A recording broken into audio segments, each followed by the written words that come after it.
미공군 KF-21 전투기 구매 요청. 미국 바이든 정부 작전. 대참사. 한국 혼자서 KF-21 신소자 공개. 미국 정부. 한국 신기술 막으려다 집회. 한국항공우주산업, KAI, 가인공지능, AI, 기반 무인 전투기 등 차세대 공중 전투체계에 1,000억 원대의 투자를 단행한다. KAI는 지난 8일 열린 이사회에서 차세대 공중 전투체계 핵심 기술 개발에 총 1,025억 원을 투자하는 계획이 승인됐다고 13일 밝혔다.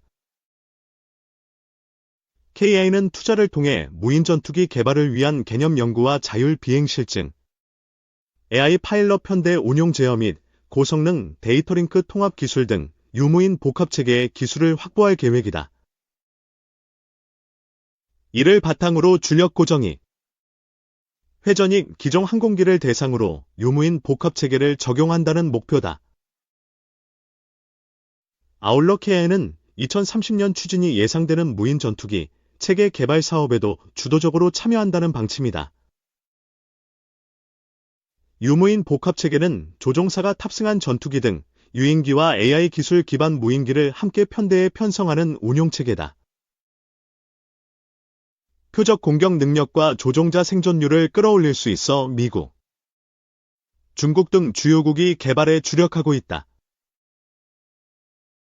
KAI는 유무인 복합 패키지 기술을 향후 해외에 수출되는 한국형 전투기 KF-21과 한국형 경공격기 PA-50에 적용할 경우 수출 경쟁력이 크게 강해질 것으로 기대하고 있다. 한편 KAI는 올해 매출 목표는 3조 7,684억 원, 수주 목표는 5조 9,147억 원을 제시했다. 특히 올해 KF-21 최초 양산 계약 체결을 앞둔 KAI는 안정적인 국내 사업 수주에 더해 수리온 헬기 첫 수출과 PA-50의 신규 시장 개척을 통해 전년 대비 144.6% 증가한 3조 368억 원어치의 완제기를 수출하겠다는 목표를 정했다. 이 중 6세대 전투기 포착 인도 전략적 격차 우려. 중국의 차세대 6세대 전투기 출현이 인도를 비롯한 주변국들의 우려를 자아내고 있다. 최첨단 스텔스와 내구성을 갖춘 이 신형 전투기는 인도태평양 지역의 군사균형에 변화를 가져올 것으로 전망된다고. 1일, 현지 시각, 홍콩에서 발행되는 사우스차이나 모닝포스트, SCMP,가 보도했다. 지난주 스촨성 청두 상공에서 꼬리가 없는 삼각형 형태의 신형 전투기가 포착됐다. 이 항공기는 3개의 엔진을 탑재해 급유기 없이도 장거리 비행이 가능하며 기존 전투기보다 위협 지역에 더 깊이 침투할 수 있는 것으로 알려졌다. 인도 언론들은 이 전투기가 양국 간 전략적 격차를 더욱 벌릴 수 있다며 우려를 표명했다. 인도투데이의 프라딥 사가르 선임 편집자는 실질통제선, 네이시에서 이미 긴장이 고조된 상황에서 이 전투기는 양국 간 군사력 균형을 변화시킬 수 있다고 경고했다. 미국 국방 전문 매체 워조는 이 항공기가 기존 유인 전투기의 위협을 예상하지 못하는 지역의 목표물을 위험에 빠뜨릴 수 있어 매우 중대한 문제라고 평가했다. 타임스 오브 인디아도 미국의 공중 우위에 대한 중대한 도전이라고 분석했다. 다만 일각에서는 신중론도 제기된다. 6세대 전투기에 대한 표준 정의가 없고 공개된 이미지만으로는 상세 성능을 파악하기 어렵다는 것이다. 포브스는 부분적으로 마케팅의 승리일 수 있다고 평가했다. 중국군은 아직 이 전투기에 대해 공식 확인하지 않았다. 한국, 일본, 필리핀 등 주변국도 침묵을 유지하고 있다. 파이낸셜 타임스는 중국의 새로운 군사 하드웨어 생산이 가속화되는 시점에 미국은 생산 능력 병목 현상을 겪고 있다고 지적했다. 한편 인도는 현재 5세대 전투기인 응카 어드밴스드 미디엄 컴뱃 에어크래프트 개발에 주력하고 있다. 6세대 전투기는 현재까지 미국만이 시제품을 시험한 것으로 알려졌으며 다른 국가들도 관련 기술을 연구 중이다. 중국의 6세대 전투기 출현이 한국 국방에 주는 시사점이 주목된다. 전문가들은 특히 차세대 전투기 개발과 공중 우위 전략의 재검토가 시급하다고 지적한다. 한 국방연구원 관계자는 중국의 6세대기 개발은 동북아 공중 전력 균형에 큰 변화를 가져올 수 있다며 한국도 KF-21을 넘어선 차세대 전투기 개발 전략을 수립해야 할 시점이라고 강조했다. 스텔스 기술 발전도 중요한 과제로 꼽힌다. 한 항공우주연구소 전문가는 중국의 신형 전투기가 보여주는 스텔스 성능과 장거리 작전 능력은 우리 공군의 대응 전략에 직접적 영향을 미칠 것이라며 관련 기술 개발 가속화가 필요하다고 제언했다. 더불어 한미동맹 차원의 대응도 검토해야 한다는 의견이다. 한 안보 전문가는 미국의 공중 우위가 도전받는 상황에서 한미 연합방공체계의 강화와 업그레이드가 필요하다며 특히 조기경보 능력과 요격 시스템 보강이 시급하다고 지적했다. 전문가들은 급변하는 항공군사기술 발전에 대응하기 위해서는 장기적 관점의 전력 증강 계획이 필요하다고 입을 모았다. 3. 최적의 타이밍 하나오션 고환율과 트럼프 출범의 순항예고 투자 360 13일 증권사는 보고서를 내고 하나오션의 매출 증가는 지속될 전망이라고 전했다. 정현승 내투자증권연구원은 실적 추정치 변동은 제한적이라며 과거 대비 신조선 수주 사이클의 길이가 길어진 상황에 주목했다.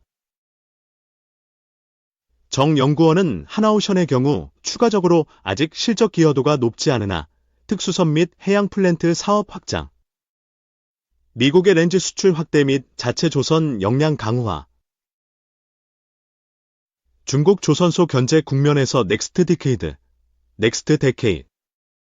다이나믹 등의 지분 투자 기업과의 시너지 기회가 있다며 긍정적으로 봤다. 이어 4분기 실적은 환율 강세 및 건조량 증가 등으로 시장 컨센서스, 전망치 평균을 웃도는 호실적을 기록할 전망이라며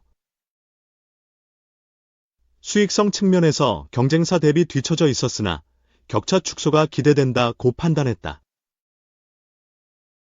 이서연 상상인증권 연구원 역시 하나오션의 4분기 실적은 매출액 2조 9,958억 원, 영업이익 1,185억 원으로 시장 기대치를 상회할 전망이라며 타사 대비 환율 노출도가 높은 동사는 손익 효과를 누릴 것으로 예상한다고 말했다. 해당 분기 조업일수는 직전 분기 대비 11% 증가했고 원달러 환율은 30% 상승한 바 있다. 이 연구원은 최근 동맹국과의 군함 건조, 협력 필요성에 대한 트럼프 발언으로 동사의 주가는 단기 급등했으나 실적 개선 기반 추가 상승 여력은 여전히 존재한다고 판단했다. 하나오션은 현재 미국 군함 유지 모수 운영, MRO, 수주와 미국 필리조선소 지분 인수 등 해양 방산 역량을 키우고 있고 미국과의 군함 건조 협력 논의에도 진전을 보이고 있다. 백이현 메리츠증권연구원은 올해 하나오션 매출액과 영업이익을 각각 11조 8,098억 원과 5,501억 원으로 전망한다며 상선 사업부의 건조선 가지표는 향후 3년간 상승세를 예상한다고 했다. 그러면서 지난 분기에 불거졌던 생산 불안정성의 해소를 기대하는 4분기가 될 것이라고 내다봤다. 위경제 하나증권 연구원 또한 안정화된 실적과 환율 상승이 하나오션에게 호재라고 봤다. 위 연구원은 당분간 환율이 가파르게 하락할 요인이 부재한 점을 고려할 때 실적 개선 속도가 빨라질 것이라고 밝혔다. 그러면서 주목할 점으로 예상보다 빠르게 안정된 생산성을 꼽았다. 그는 기존에는 생산 안정화 시점을 2025년으로 예상했으나 안정화 시점이 소폭 앞당겨진 것으로 파악된다며 생산성의 안정화는 이를 위한 비용 지출이 줄어 구조적 실적 개선 요인으로 작용 가능하기에 이번 4분기 실적 성장을 유의미한 지표로 삼을 수 있다고 말했다. 위 연구원은 하나오션 수주 수익을 4분기 신규 수주를 포함해 연간 약 11에서 12조 원, 89억 달러 수준일 것으로 추정했다. 이어 위 연구원은 약 3에서 4년 후 렌즈 시장 규모가 크게 증가할 것으로 전망했다. 그는 현재 대부분의 조선사 도크가 향후 2에서 3년치 물량까지 채워져 있음을 고려할 때 2025년 렌즈 운반선 수주 흐름은 여전히 견조할 것이라며 하나오션은 상선 수주 잔고 내 렌즈 운반선 비중이 약 80%, 금액 기준 전사 내 비중이 약 60% 수준인 만큼 렌즈 시장 규모 확대 수혜를 온전히 누릴 수 있을 것이라고 판단했다. 무엇보다 트럼프 미국 대통령 당선인의 우방국 너브콜은 향후 국내 조선업의 호재인 시그널이라며 향후 국내 조선업의 미국과의 군함 잠수함 해마로 협력 범위는 더욱 넓어질 것으로 예상했다. 4. 왜 거기에 폴란드군 분실한 지뢰 이케아 창고서 발견 폴란드군이 운반 중 잃어버린 대전차 지뢰가 가구 매장 이케아 창고에서 발견됐다. 10일 현지 시간 폴란드 매체 TVP 등에 따르면 폴란드 국방부는 지뢰 분실 사건의 책임을 물어 전날 아르투르 킹푸친스키 지원감찰단장, 소장을 보직에서 해임했다.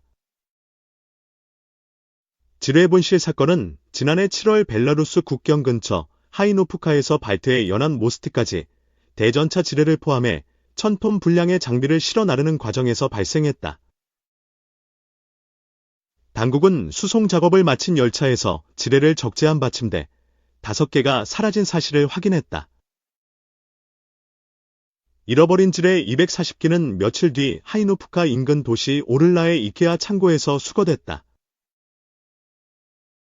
이케아 관계자는 로이터 통신의 군이 창고에 도착한 화물에서 지뢰를 찾아 수거해갔다고 말했다.